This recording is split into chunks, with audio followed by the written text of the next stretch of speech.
Welcome to the Superhero Sidekick Leadership Coaching Podcast with Joel Smith and Joe Baker.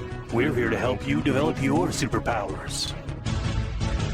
This is the Superhero Sidekick Coaching Podcast. I'm Joel Smith. I'm Joe Baker. We're not here to be the superhero. We just want to be your sidekick and help you along in building your business, building your not-for-profit.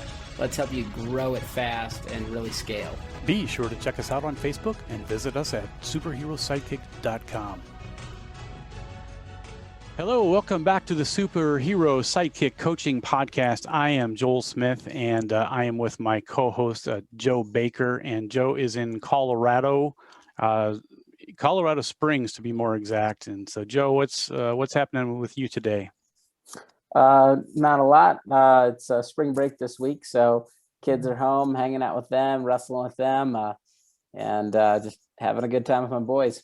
Yeah. So speaking of kids, we have a guest on our show today. He's back. He's been on our show before, and his name is Chris Robinson. He has 6 kids, and so that's crazy. I don't know. And what's wild about it is in the pre-show we learned that not only does he have 6 kids, but his wife's only had 3 pregnancies. That's right. And so we're gonna have Chris tell you how he figured out that one. Yeah, we're going to have him talk about efficiency in child rearing. So, all right. So Chris Robinson is a keynote speaker, corporate leadership trainer, executive coach, and I know him from the John Maxwell team. He is executive vice president of Maxwell Entrepreneurial Solutions. So, Chris, welcome back to the program. We appreciate you being here. Glad to be back. Thanks for having me back. You know, you get invited once and that's great, but then 2 times, like, oh man, all right, I'm making progress here. Yeah. Well, hey, we figure that anybody that has 6 kids, they deserve a second chance. That's right. So, yeah, that's all good. Funny. So, Chris heads up the selling lane for the John Maxwell team. He does a lot of training. If you happen to join the John Maxwell team and go into the selling and business lane, you would likely hear Chris do a lot of teaching. So I've been able to hear him quite a bit, and so it was a pleasure to have him on the program today. So being part of the John Maxwell team, Chris, obviously you get to hear from, probably the greatest leadership guru that's alive today in John Maxwell. And John Maxwell is, he's all about leadership. He's all about adding value to people. And so you get like a full dose of that, like every day that you work, I know. But on top of that, you really focus on sales. So our topic today is we want to talk about the correlation between leadership and sales. Like, are they different skill sets or do they run hand in hand? Well, they're the exact same. So if we go to the most common definition of leadership that people buy into is the way Webster's dictionary defines it. Webster's dictionary defines leadership as a position, office, title of leadership. But the way that we define it with the John Maxwell team, the way that John defines it is leadership is influence, nothing more, nothing less. Not about a title, it's not about a position. It's about influence, nothing more, nothing less. But when I think about sales, it has the exact same definition. Sales is influence, nothing more, nothing less. And at the end of the day, in both of those, leadership and sales, you're influencing. But how do we do that? We do that by adding value to people. And so for me, Joel, they're hand in hand the same. I don't see a difference at all between selling and leading. We're influencing people. We're adding value to people at the end of the day. Yeah, I love that. And really the core to both leadership and selling is it can't be about you.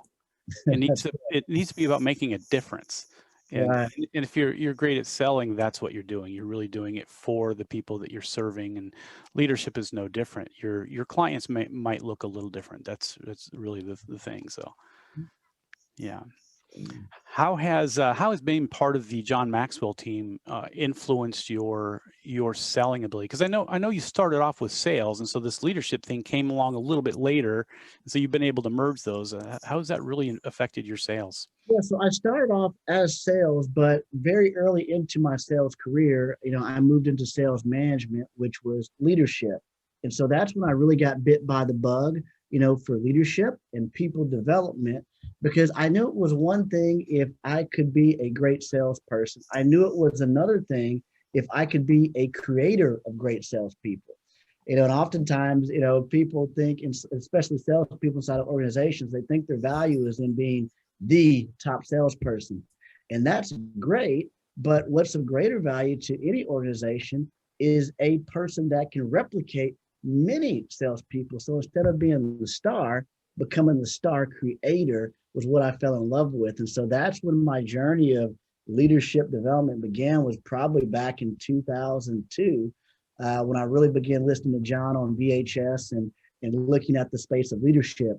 And even when I came to the John Maxwell team and I went out and built a business as a coach, speaker, and trainer, I was doing leadership training in organizations. So even when I was going to a sales organization, I wouldn't go in there and teach on sales. I would go in there and work with the managers on leadership development and working with the salespeople on leadership development. Because at the end of the day, yeah, we can go in there, we can talk about sales, but if they're not creating better salespeople and leaders, the organization is going to die. And so that is the most important thing a organization can do, is build leaders, not just another sales team or another sales program. Build leaders. Yeah, and that's how you scale, of course. Yeah. If you're gonna just be a salesperson, then you can do fine. If you're really well, you can do fine. But if you can multiply yourself into other people, into 10 or 12 or 100 other people, and teach them how to do the same thing, you're really affecting that company in a big way. Yep, you got it. Well, and even just the people that you're helping, all of your clients and your people, you can have a much bigger impact on the world. So that's right. That's right. Yeah, a big part of sales too is like inviting people into something and like calling them forth into something. And that's also the big part of leadership. It's like you're always wooing people to join you and to follow you, and they're following you. It's like sales is the same thing. People are like, yeah, that is the thing I need, and it's like, and they're ready to buy it after talking to you. Right. Sure. Yeah, sometimes it's not a product. Sometimes it's an experience, isn't it? Yeah. To be part of something. Service. I think about, experiences, and oftentimes it's about being aware of the experience. I recently went to Universal with my son, and, each year for their birthday, what I do is I give them a solo trip. There's 6 of them. The big 4 is what I call them, the ones that are over, the triplets that are 12, and then I have an 8-year-old, then twin 4-year-old girls. So the older ones, I'll take on an individual trip. I say, hey, pick anywhere in the U.S. that you want to go, and we've got a day and a half where we're going to go and do whatever it is that you want to do. And he decided to go to Universal. Well, Universal is a day-long deal, all right. And I am a not very patient person overall, and waiting in lines is just completely out of my scope to do. I just can't imagine sitting there for hours in a line. And so we took on the experience of doing the Universal VIP tour, where they walk you to the front of each line. And I was completely unaware of that. And it cost a whole lot more than just getting into the park to do that. But because it serves my need to get through efficiently, to be able to get a kid done in a day and a half, I'm willing to pay more than that. Why? Because it created an experience. It saved me time. Yes, I spent more money, way more money than it would to be just to go to the park that day, but it filled a need that I had. And so oftentimes it could be an experience. It could be, a service that solves a problem. It could be, anything. But at the end of the day, how did it serve me best? How did it serve you best? What does that create? I mean, could you imagine me going to Disney World with 6 kids? Like, that's a bad experience. That's a relationship tester, but because we do the tours, it truly is a magical experience. Okay. Well, and all of that extra junk that happens when you have that many kids, like waiting in line and keeping, it's like herding cats, right? So all of that extra negative things, if you can, if you can bypass that a little bit by paying up for a better service, sometimes that is better. And it really is, John talks about this all the time, but it really is about value. It's not necessarily what the cost is, it's what the value is. Right. Yeah. Wow. So, Joe, it's really, somebody's got a lot of kids when they have to categorize them. Right. Yeah. That's correct. Now, they're also named A through F. So we have Ada, Brex, Chase, David, Elion, and Faith. So they're labeled in order A through F, but F is officially for finished. And so that's the last name. That's funny. You probably, when you travel, you probably have a countdown, right? We do. We do. Nice. You sure you don't want to try for one more? That's it, Joe. That's Well, it, Joe. he's not going to have one more. He's already having two. He's already averaging 2 per pregnancy. So yeah, that's exactly. really nice. So, all right. Well, so Chris, I know you from the John Maxwell team, and I think the John Maxwell team has been a life changer for me. I've been part of it for about 4 years and really just absorbed so much great training online from all of you guys. And I want to give you a chance real quick to maybe mention something about the John Maxwell team that people out there might need to know, a way that's going to help them. It's going to help them take it to the next level, or maybe what's coming up. Give us a little bit of a pitch. Yeah. So, the John Maxwell team, for me, like you, Joel, it was a life changer for me because I had the desire to become a coach, speaker, and trainer.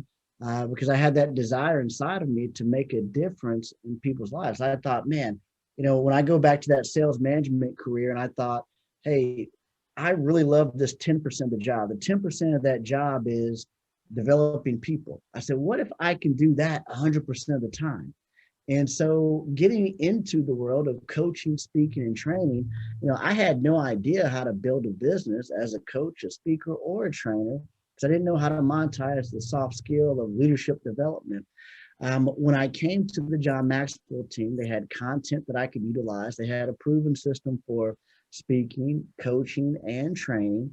They had all the tools and resources I needed, the support that I needed. And I said, hey, this is the place for me. I knew that was my bridge to personal growth and development. And upon engaging into the program, that's what created the bridge for me to become a full-time coach, speaker, and trainer. So I've built a business out of doing this as a result of the John Maxwell team. So if anyone's listening that says, hey, I've got a desire to make a difference and an impact in people's lives as a coach, a speaker, trainer, then we're definitely a program that you want to check out. So get with Joel and, send him an email or go to his website, let him know, hey, I'm interested in the John Maxwell team, and he'll get you connected with us and share a little bit more about his journey and how it's impacted him. Yeah, and if you want to go to Orlando with me, feel free to, because Chris is going to invite me to stay in his suite. Yeah, that's right. Yeah. Superhero sidekick. We're going to have a special room for you there. Yeah, that's right. So, all right. Well, so Chris, thank you so much for being on the program. We're getting close to that time. Give us one more tip. Do you have like some magic bullet? I know there's really no such thing as a magic bullet, but if you could tell people one thing that's the key to really being a great salesperson, what would that one thing be? Yeah, one thing to being a great salesperson, I won't say it's one thing, it's two things. It's being consistent, and it's asking for the sale, and then having others in mind. So consistency in whatever it is that you do. You have your income producing activities as a salesperson, whether that's prospecting, whether that's going out to meet new people, whether that is follow up through mail, whether that is through emailing. You got to have that consistency there, because that allows for you to scatter seed all across to make sure that you have enough in the pipeline. The second thing would be, so you have your consistency, you have your asking for the sale. A lot of times, the only missing ingredient is the simple ask.